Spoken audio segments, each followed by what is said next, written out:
Una pizca de creatividad y otra de investigación. En Caldo de Cultivo te contamos proyectos destacados y todo lo que está pasando en el Centro Cultural de España en Santiago, a través de diálogos con nuestros programadores y contrapartes culturales. Conduce Joaquín Jiménez. Estamos en otra edición de Caldo de Cultivo y hoy día tengo una invitada increíble de la quien me declaro fan inmediatamente. Estoy con María Martinón Torres. Ella es directora del Museo de Evolución Humana de Burgos. Y vamos a tener un programa bien especial. Yo sé que estamos todos acostumbrados a aquí escuchar sobre arte contemporáneo, residencias artísticas, pero la ciencia también es cultura. Y por lo mismo, quiero aprovechar a esta espectacular invitada que estuvo aquí con motivo del Congreso Futuro y también de una espectacular ponencia en el Museo Nacional de Historia en Chile, para que nos cuente un poquito sobre la evolución y cómo hay procesos creativos también dentro de la investigación científica. ¿Cómo estás, María?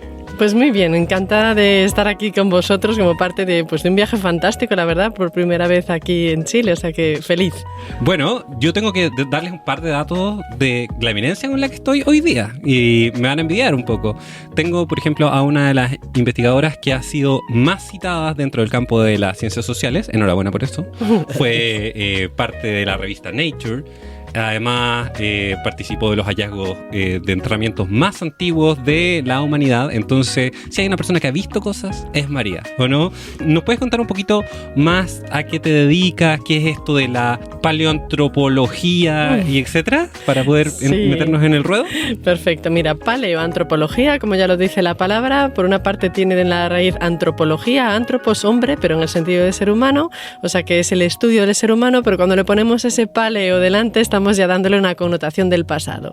Es decir, tengo interés en el estudio del ser humano, pero sobre todo el ser humano, especies humanas pretéritas, ¿no? Especies humanas que se han extinguido, pero también de nuestra propia especie en periodos del pasado en el que encontramos muchas veces claves interesantes que explican muchas de las cosas que hacemos y la manera en la que vivimos a día de hoy. Entonces, sobre todo a través del estudio de los fósiles, que es una de las evidencias principales, ¿no? Participo y llevo a cabo excavaciones en las que tratamos de recuperar esa evidencia, trato de indagar y de reconstruir, ¿no? De devolverlos un poquito a la vida, ¿no? A todos esos ancestros que son parte de nuestra historia y parte de nuestra familia. Quiero confesar que esta entrevista me cuesta hacerla porque, no solamente porque además soy un neófito en el tema, a pesar de que de niño quise ser paleontólogo, porque tengo tantas preguntas que quiero hacerte respecto a este campo. Vamos principalmente como al tema que nos invita dentro de Caldo Cultivo, que es hablar sobre procesos creativos. Desentierras algo. ¿Cómo a partir de eso existe un ejercicio creativo? ¿Cómo decides buscar lo que decides buscar? Pues sí, mira, como bien dices, la ciencia es un proceso creativo, ¿no? A veces la gente cree erróneamente que esto de ser científico es aburrido, ¿no? Y que es gente con poca imaginación y que es gente muy seria, muy aburrida, muy cerrada, y resulta que voy a decir que es todo lo contrario.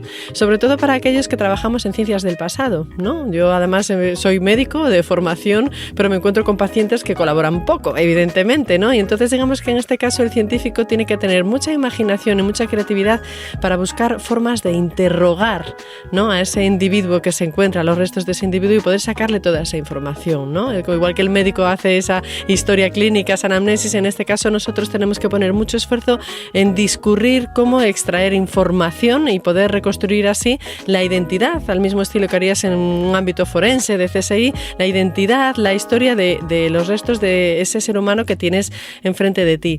Y para ello pues utilizamos las técnicas más modernas, ahí se dan la mano lo moderno, el futuro y el pasado, porque realmente lo que tratamos con los fósiles, que en sí mismos son objetos inertes, ¿no? Es un poco entre objeto y persona, es una cosa extraña lo que nos encontramos, pues utilizamos las técnicas más revolucionarias, por ejemplo, técnicas de imagen, ¿no? Estamos a día de hoy tratando de desentrañar, ver incluso el interior de manera no destructiva, por supuesto, de estos objetos tan preciados que son los fósiles, y utilizamos técnicas de imagen muy sofisticadas, muchas de ellas basadas, por ejemplo, en técnicas de imagen como podrían ser las radiografías de los hospitales o las tomografías, pero en este caso con una precisión que nos permite prácticamente, ¿no?, desnudar y ver el interior de los fósiles y todavía poder analizar más aspectos de su morfología. Podemos aplicar estudios de isótopos que nos van a dar incluso formación sobre la alimentación de estos homínidos. Tratamos de reconstruir su aspecto. Es decir, buscamos muchas maneras, aplicamos muchas tecnologías, pero sobre todo tenemos que discurrir muy bien qué preguntas podemos hacerles, ¿no? Que realmente qué cosas podemos indagar, cómo podemos incluso, voy a decir, llegar a conseguir información de cosas que aparentemente no fosilizan. Es decir, tenemos los fósiles, pero queremos algo más que simplemente reconstruir su aspecto. Queremos conocer qué sentían, cómo se comportaron. Ahí está el reto creativo, ¿no? Buscar formas de extraer información. O sea, hay una doble pesquisa. Si uno se pone nervioso cuando agarra el jarrón de la abuelita, imagínense cómo lo hacen los investigadores que tienen que trabajar con estas cosas que tienen un poquito más de antigüedad. Es impresionante porque en el fondo dentro del campo de la ciencia hay una doble investigación y hay un doble proceso creativo que tiene que ver con, efectivamente, como nos plantea María, la producción de preguntas que nos lleven a desarrollar proyectos investigativos, y además también hay un proceso creativo en la innovación tecnológica que requiere la investigación científica para avanzar. Es decir, en tu área se han incorporado, me comentabas, muchas nuevas herramientas. ¿Qué descubrimientos y qué nuevas narrativas están abriendo dentro de la paleontología? Por ejemplo, la posibilidad de ocupar escáneres o elementos por el estilo. ¿Qué cosas estamos aprendiendo sobre nosotros finalmente? Pues mira, mucho, porque ahora realmente estamos entrando, partimos en el principio, que era la gran revolución, en lo que llamábamos la antropología virtual, ¿no? Que empezábamos un poco a trabajar con los fósiles ya, evitando esa necesidad, como dices tú, ese miedo a que se nos rompa, ¿no? Como la jarrita. Claro. De agua, Por favor, no. No, pues lo mismo. Ahora con los escáneres realmente podemos producir ya modelos 3D y realmente darles vueltas y manejarlos sin tener realmente que estar tocando el original, que es patrimonio, que es tan valioso. Y sociabilizarlo también para trabajos internacionales, en red. Porque ahora puedes compartir esa información, ¿entiendes? Ya no necesitas estar desplazándote, realmente nosotros podemos compartir y colaborar, porque tú puedes tener una pieza muy importante, pero como no la pongas en contexto, como no la compares con las de otros, no tiene realmente significado, información o valor, se queda como suelta, ¿no? No puedes hacer una película solo con un solo personaje, ¿no? Bueno, de hecho nosotros venimos llegando, les voy a sacar pica a todos los auditores, venimos llegando de ver al Niño del Plomo en el museo, que fue una experiencia increíble. Perdón, no te quise interrumpir, pero quería comentar esto para reflejar que en realidad es importante poder tener acceso a estos fondos y a estas piezas que son realmente invaluables y patrimoniales. Exactamente, por eso es tan importante los museos y por eso es también importante el trabajo todo de conservación que vosotros tenéis aquí. Pues yo lo he visto estos días, aquí en Chile hay una gran tradición, una gran profesionalidad con el tema de la conservación, y creo que es importantísimo porque es que ahí está nuestra historia, ¿no? Hay que cuidarla. Y ahora realmente en la investigación estamos ya entrando en una nueva era, yo diría que es la era molecular, ¿no? Ahora de repente teníamos el fósil y empezamos ya a lo más pequeñito. Hubo una gran revolución, por ejemplo, con los estudios de paleogenética, que bueno, precisamente pues el año pasado se dio el premio Nobel de Medicina a Svante Pääbo, que fue realmente el padre de la paleogenética, es decir, conseguir analizar el ADN de restos antiguos y que aportan tantísima información pues sobre la especie a la que pertenece el fósil que te has encontrado, cuál es su parentesco con otras especies animales que conoces, y ahora estamos incluso un pasito más allá analizando las proteínas, en lo que llamamos la paleoproteómica, que estamos también nosotros en España, en mi centro, en el CNIE, tratando de desarrollar un laboratorio, y que de alguna manera es muy interesante porque las proteínas se conservan más que el ADN y por lo tanto nos permitirían ir más atrás en el tiempo indagando, ¿no?, la historia de ese homínido. Pero sí, es lo que dices tú, es creatividad a muchos niveles, es creatividad en la manera de cómo abordar o cómo interrogar la realidad, pero luego hay un proceso precioso también de creatividad, ¿no?, de ese momento eureka, cuando tienes todas esas piezas, esos datos y los unes, ¿no? Yo siempre pienso cuando la gente habla de un descubrimiento científico que un descubrimiento no es necesariamente el hallazgo de una pieza, sino el de la comprensión de lo que tienes delante. Y la creatividad significa que en un hallazgo científico a lo mejor estás viendo algo que no eres el único que lo ha visto, pero eres el primero en verlo de esa forma. Las conexiones que generamos. Exactamente, ¿no? Es como ese dibujo de los pasatiempos infantiles que tenías como varios puntos y empiezas a unir los trazos y de repente se te aparece la imagen. Y yo creo que eso es lo bonito, es una sorpresa, es una satisfacción, ¿no? Ese momento de eureka interno en el que digo, esta misma realidad de repente la veo bajo otra luz. Y yo creo que eso es maravilloso y es emocionante. Por eso digo que la ciencia es emocionante y la ciencia es creativa también. Y las preguntas que van despertando, es decir, encontrar un pequeño hallazgo significa que puede existir todo un mundo de cosas por descubrir, como cuántos campos abre, las premisas investigativas desde una pregunta pequeñita se expanden infinitamente. Comentabas en la charla que diste en el Museo Histórico Natural que habían encontrado unos dientes inicialmente y dijeron como, oye, aquí hay algo más. Y nos hablaste también sobre cómo se reestructuraba un cuerpo cuando se empezaba a descomponer. Entonces, qué interesante todas las pesquisas y todas las ideas que se van sumando. Y dentro de tu trabajo, a mí una de las cosas que me pareció particularmente sensible es las relaciones entre las especies de homínidos, ¿no? Porque vi que como planteabas muchas dudas respecto a cómo estudiar el pasado y las distintas fases de la evolución de los humanos nos permite entender cosas. ¿Qué relaciones crees que existieron y qué crees que tendríamos que estar rescatando del pasado quizás para mejorar nuestra sociedad de forma contemporánea?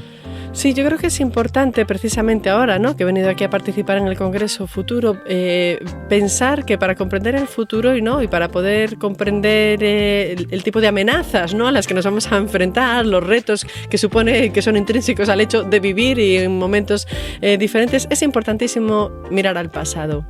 Porque yo creo que cuando se mira al pasado es cuando se tiene una perspectiva, ya no digo solo histórica, sino prehistórica, ¿no?, de todo lo que ha pasado. Y en general voy a decir que yo creo que los científicos que estudiamos el pasado, me lo decían a veces, me hicieron reír, alguien me lo comentó aquí en Chile, me decía, es que los que estudiáis el pasado sois muy optimistas. Y le dije, pues mira, a lo mejor tienes razón, porque yo no sé si es ese sentido de que vemos hacia atrás y vemos que muchas de las cosas que nos están pasando no son nuevas, ¿no?, que muchas de las cosas que están pasando en los retos ya los pasamos, a lo mejor con otro aspecto, más condicionado por el momento histórico, pero que salimos adelante con ellas con unas armas que son probablemente las que tendríamos que seguir utilizando ahora. La nuestra es una especie que se caracteriza, por ejemplo, por la cooperación. Ese es nuestro fuerte es precisamente la colaboración, el apoyo, la implicación prosocial, más que realmente la fortaleza física individual, ¿no? Es tan importante estar sano como estar bien relacionado, y en ese sentido hemos salido adelante, pues cientos de miles de años, ¿no?, a muchos otros peligros también, a través de ese apoyo, de ese cuidado y de esa empatía. Yo creo que tenemos que recordar que esa es la historia de nuestra especie, la historia de una especie que se hace fuerte precisamente a través del grupo. Bueno, de hecho, la cooperación permite, como bien dices tú, la preservación de los individuos dentro del grupo y además el surgimiento de nuevas ideas. Nuestra sociedad compleja es la que permite desarrollar tecnología y muchas de las comodidades en las que hemos podido porque estamos juntos, es decir, como hay campos de especificidad en distintos lugares, entonces eso también es interesante. Hablamos un poquito entonces de la importancia de la cooperación, hablamos un poco también de la importancia de la evolución y de los espacios creativos en la ciencia. Quisiera que ahondáramos en el tema de la otredad. ¿Cómo nos hemos relacionado nosotros? Como si nos puedes dar un poco de información respecto a cómo nuestra especie se ha relacionado con otras especies de humano, por así decirlo, y quizás algunas misconceptions, es decir, como algunas errores que se suele tener, como por ejemplo que los neandertales eran más tontos, que quizás no es el caso. Pues no, mira, yo estoy aquí siempre, me digo, a reivindicar a los neandertales, ¿no? Realmente muchas gracias, necesitábamos que nos defendieran. No, es verdad, pues lo dices bien, porque supongo que la mayoría de la gente ya lo sabe, y si no, se lo recordamos, que todos nosotros, nos guste o no nos guste, a mí me encanta, tenemos entre un 1 y un 4% de ADN neandertal.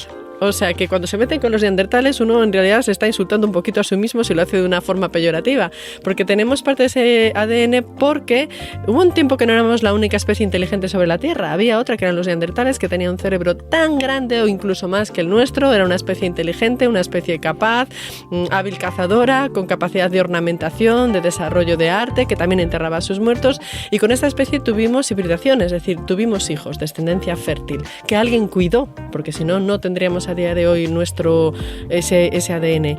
Y me gusta recordar a la gente que precisamente esa interacción es importante, porque de toda esa mezcla, el ADN que precisamente nosotros hemos conservado, ese entre un 1 y un 4%, dependiendo de la región geográfica de la que seas, representa más del 50% de los genes que nuestra especie se dedican a la inmunidad. ¿Quiere decir eso? Que de alguna manera estamos aquí gracias a los neandertales, es decir, que de ellos nos hemos quedado con una serie de genes que nos han proporcionado ventajas frente a la defensa contra infecciones y que probablemente posibilitaron que nosotros en un momento determinado abandonáramos África y fuéramos capaces ya, pues lo que hemos hecho ahora, ¿no? Conquistar, no sé si invadir a veces todo el planeta. Poblar otras regiones. ¿Verdad? Pero la verdad es que sí, que es cierto que es parte de esa historia y de esa interacción. O sea que yo tengo cierta melancolía, ¿no?, cuando pienso que es una pena que no no tengamos la posibilidad de poder interaccionar con otra especie inteligente. Hay gente que dice, hay que buscar vida inteligente en otro planeta. Y digo, no, hubo un tiempo que la teníamos aquí, otra vida inteligente en el nuestro propio, y hemos perdido esa oportunidad de conocer cómo es interaccionar y tener tolerancia, ¿no? Porque la tuvimos con los neandertales, siendo incluso una especie diferente. Debería hacernos pensar, ¿no?, en el día de hoy cómo nos relacionamos los humanos, que a veces ponemos incluso más distancia o más dificultad de interacción a pesar de pertenecer a la misma especie, ¿no? O sea, sin duda eso es una de las problemáticas que está enfrentando el mundo moderno, diría yo, frente a los procesos migratorios. Es decir, en la misma especie, solo con diferencias culturales, ya tenemos rollos para entendernos y lamentablemente en muchos casos la respuesta ha sido levantar barreras cuando en realidad deberíamos tratar de interconectarnos. Fuimos capaces de salvar unas barreras biológicas que son pues a veces mucho más difíciles de franquear, y resulta que ahora nosotros mismos de manera artificial, por decirlo de alguna manera, somos lo que levantamos muros entre individuos que pertenecen biológicamente al mismo grupo. O sea que yo creo que tenemos que pensar que además eso, con esa hibridación somos en realidad los humanos un crisol de humanidades extintas. O sea y esa es nuestra riqueza probablemente, que hayamos podido tener esa diversidad y esta variabilidad, porque en nuestra historia está escrita la historia de nuestros ancestros y los llevamos con nosotros. Y bueno, yo sé que eres una experta en el pasado, pero también te quiero llevar al futuro. Como, ¿crees que dentro de estos procesos evolutivos que tienen que ver con ser sociales, desarrollar mancomunidad y finalmente encontrarnos con un otro, los procesos de inteligencia artificial tendrán que ser estudiados paleontológicamente, por ejemplo, como más adelante? Mira, la inteligencia artificial es sin duda una metodología, ¿no? Voy a decir muy útil, sobre todo yo creo que para la parte del procesamiento de datos, claro, ¿no? Es cuando hablamos de la inteligencia artificial, es verdad que tienen otro poder, otra capacidad, otra rapidez. Pues por ponernos un ejemplo, ¿no? En todo lo que es a veces en los análisis matemáticos hay otra potencia, ¿no?, que no tenemos nosotros, pero esa inteligencia artificial es una creación humana. Me encanta cómo lo abordas, porque existe mucho la representación de una otredad, como de que es otro y en realidad quizás es solamente una herramienta, ¿no? Exactamente. Y que no nos va a entregar las mismas cosas que nos hicieron evolucionar, que son las relaciones intraespeciales. Sí, las intraespecíficas, sí, exactamente. No, yo creo que es importante, y cuando hablamos de todo este mundo virtual que viene ahora, y que creo que, vamos a ver, es una maravilla, y precisamente ahora que salimos de la pandemia y de todo este periodo en el que tuvimos que estar confinados y que nos vimos obligados contra natura, ¿no?, a tener que estar aislados, gracias a esa tecnología fuimos capaces de estar conectados, ¿no?, y de no estar tan aislados como hubiéramos estado si no hubiéramos contado con ello. Pero nunca esta tecnología debería sustituir el contacto físico tridimensional en el mundo real, porque ese es el que necesitamos fisiológicamente para realmente desarrollar todas nuestras capacidades. Homo sapiens es una especie que gana en las distancias cortas y eso no va a cambiar nunca. Está muy bien complementar, facilitar la comunicación cuando hay distancia, creo que en ese contexto sí, pero siempre animo a la gente que mucho más que un chat y que un mensaje, que salgan, que queden, que se tomen un café o un buen vino, que en esta tierra hay muy buen vino también, ¿no? En todos lados es ese encuentro clásico que creo que nunca va a perecer. Bueno, tú en una de tus ponencias aquí en Chile hablaste sobre el número de Dunbar, que son más o menos 150 humanos con los que uno establece un sistema relacional profundo, ¿o no? Sí, o por lo menos con un mínimo de significado, ¿no? Ahora que estamos en el mundo de las redes sociales, la gente muchas veces presume de que tiene 1000 seguidores, no sé cuántos cientos de amigos en Facebook, y yo digo, no nos confundamos, eso no son amigos. Es decir, este investigador, Dunbar, ¿no?, y por eso de ahí acuñó lo del número de Dunbar, nos vino a decir que tener amigos y relacionarnos es costoso para el cerebro, o sea, hace falta tener un cerebro considerable, y de hecho vio una relación entre el grosor de la corteza cerebral y el tamaño del grupo con el que eres capaz de relacionarte. Y ese número es limitado, estaría en torno a 150, lo que ya me parece bastante, y estaríamos hablando de eso, personas con las que puedes establecer un tipo de relación con cierta reciprocidad, ¿no? Que hay pues una ida y una vuelta de información, que los ubicas, que significan algo en tu sistema y en tu día a día. Y a partir de ahí, pues no, o sea, por mucho que nos guste, nuestra capacidad de interaccionar con cierta profundidad no da más, y ya no es poco, que dentro de los primates somos aquellos que somos capaces de tener un grupo más grande, lo que pone de relieve precisamente que nuestra propia evolución biológica lo que ha querido fomentar siempre es que tengamos las capacidades necesarias para interaccionar y relacionarnos con los otros. Bueno, hay una línea también interesante respecto a comentaba sobre la menopausia y la relación de cómo las generaciones se van cruzando a través de ciertos recursos evolutivos que la especie como incorporó, como el cuidado intergeneracional. ¿Podemos profundizar un poco sobre eso? Es decir, como nuestro desarrollo social como herramienta evolutiva no solo tiene que ver con cuántas personas y qué es lo que nos entregan, sino que también cómo se interconectan los pequeños grupos donde habitamos. Exactamente, mira, somos una especie que vive muchos años, pero que sobre todo ha aumentado aquellos periodos en los que no es reproductivo y que de alguna manera es dependiente. Entonces uno pudiera pensar, ¿no?, si quiere seguir y extender lo que Darwin nos decía, ¿no?, sobre la especie más adaptada, pues que decimos, bueno, entonces se supone que sobrevive y triunfa el que es el más fuerte, ¿no? Y de repente decimos, pero ¿cómo puede ser eso? Es una paradoja si en nuestra especie hemos aumentado esos periodos en los que somos dependientes, en los que nos necesitamos los unos a los otros.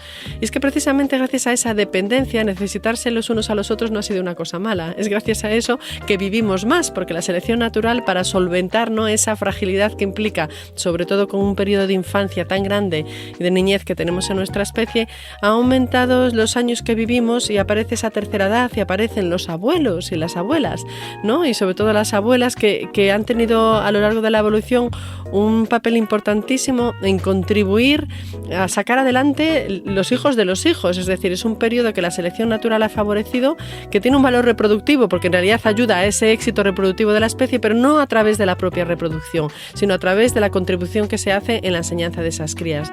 Y es importante porque, ¿no?, esa longevidad nos permite el solapamiento generacional. Ahora tomamos como normal pensar que tenemos abuelos, incluso la suerte de decir que tenemos bisabuelos, que tienen algunos, pero los australopitecos, por ejemplo, estoy pensando en la pequeña Lucy, no tenían abuelos, no las llegaban a conocer, se morían antes, ¿no?, de realmente llegar a conocer a sus nietos. Claro, abuela. Es terrible, terrible, por eso quiero decir, y eso es, yo creo que es fascinante pensar, ¿no?, como en este caso la selección natural, la manera, ¿no?, en la que ha sacado adelante una especie tan dependiente ha sido, pues eso, hacernos vivir más años, o sea que son más años no tanto para tener hijos como para cuidar a los hijos de los demás, y yo creo que es maravilloso, la verdad, y que es un mensaje importante en una época en la que parece que está muy en boga, ¿no?, esto del edadismo, ¿no?, claro, de marcar y de hacer categorías sobre la importancia de los seres humanos dependiendo de su edad, como si solo el que está en la flor y en la plenitud de su juventud tiene algo que aportar, y no es verdad, no. Yo creo que ahí es importante saber que es esa sabiduría, esa suerte de tener a tu lado a quien ha pasado ya por lo mismo que has pasado tú, es como la enciclopedia del conocimiento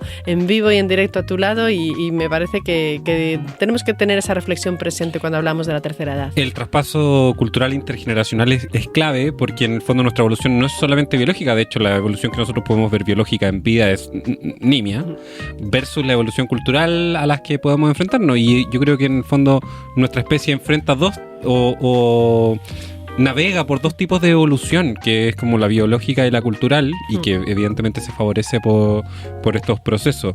Finalmente somos más fuertes porque no estamos solos, porque estamos acompañados. Es decir, no somos más fuertes porque tengamos una ventaja evolutiva. Uno se pregunta, ¿por qué el cachorro humano no puede caminar cuando surge? Bueno, porque felizmente hemos podido desarrollar ideas que nos permiten entregarnos y encontrar nuestras fortalezas en otros lugares.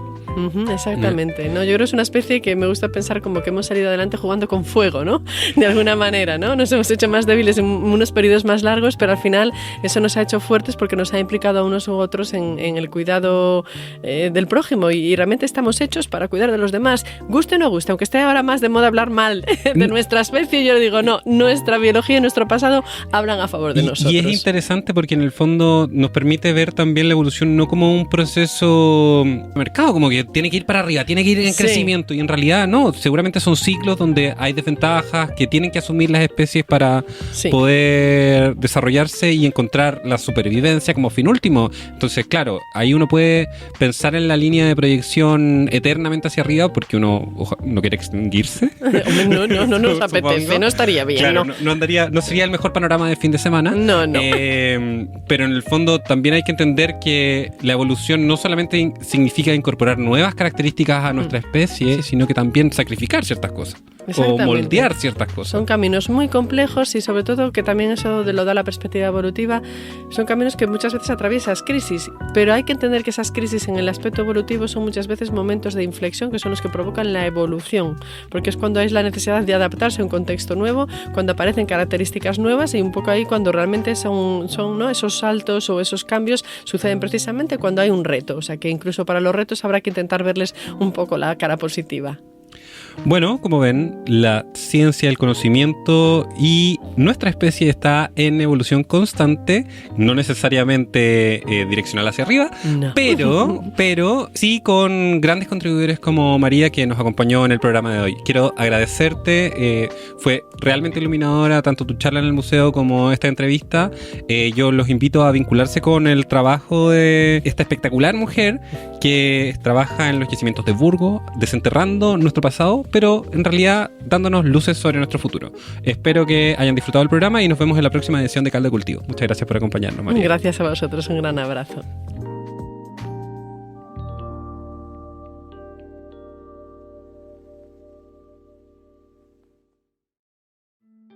Las opiniones vertidas en este capítulo son de exclusiva responsabilidad de quienes las emiten y no representan necesariamente el pensamiento de Radio Inventada ni el Centro Cultural de España en Santiago. Caldo de Cultivo es una producción de Radio Inventada del Centro Cultural de España en Santiago de Chile. Editor general, Joaquín Jiménez Salvador. Postproducción, Fabián Flores Corbalán. Todos los derechos reservados.